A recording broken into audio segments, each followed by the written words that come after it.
Dans mon travail, je suis amené parfois à aller dans des magasins. Le but, c'était d'aller à la rencontre des gens de terrain pour comprendre dans la vraie vie comment ça se passe. Et je me souviens d'une fois où un vendeur me montre son écran et me dit que la connexion n'est pas bonne. Donc moi dans ma tête, je m'imagine, ok, ça va ramer une dizaine de secondes quoi. Bon, ça arrive. Mais je vais plus loin.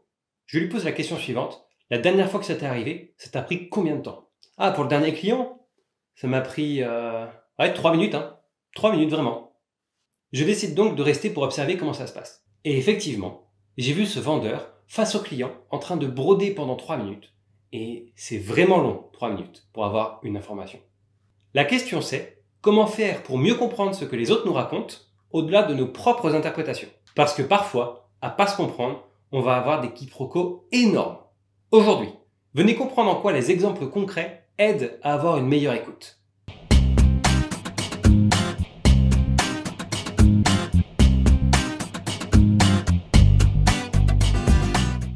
De ce que j'ai pu voir, très souvent, quand les personnes répondent à une question, ils vont répondre de manière globale.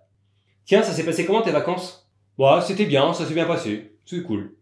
Et c'est logique, on va pas s'amuser à tout le temps rentrer dans le détail. Pour pouvoir avoir des discussions véritables, il faut passer du pré-contact au plein contact. Plus d'infos sur le cycle de la communication en lien dans la description. Et vous pouvez être acteur de ça en demandant du concret. Rentrons dans le détail.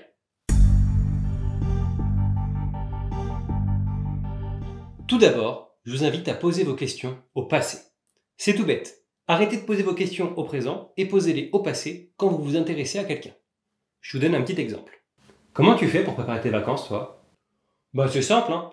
Je vais sur TripAdvisor, je lis des guides, je me renseigne sur des sites, voilà, ce genre de choses. Comment t'as fait pour préparer tes dernières vacances?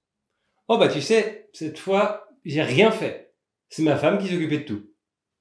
Et même si vous avez l'impression que c'est un peu surfait, ça change véritablement les choses. Recevoir une question au présent va vous demander de reconstruire un concept. Alors habituellement, c'est vrai que je fais ça, ah puis je fais ça aussi. Alors que dans le deuxième cas, on demande tout simplement de raconter une histoire. Bah il m'est arrivé ça, puis ça, puis ça. Et vous comprendrez bien que c'est beaucoup plus facile d'être dans le deuxième cas que dans le premier. Et j'irai même plus loin, j'ai beaucoup plus confiance dans les histoires que me racontent les gens que dans les concepts qu'ils reconstruisent. Donc les questions au passé, c'est très facile et très efficace. Deuxième chose maintenant, on va demander des exemples. Ma question fétiche, c'est « La dernière fois que tu as fait ça, comment ça s'est passé ?» Et j'utilise cette question tout le temps. Ça me permet vraiment de comprendre ce que l'autre a en tête quand il me raconte quelque chose. Tu sais, j'adore la rando. Et justement, pour mes dernières vacances, j'ai pu en faire un peu. C'était vraiment top. Ah ouais? Juste pour bien comprendre, là, quand on a fait à ce moment-là, ça s'est passé comment?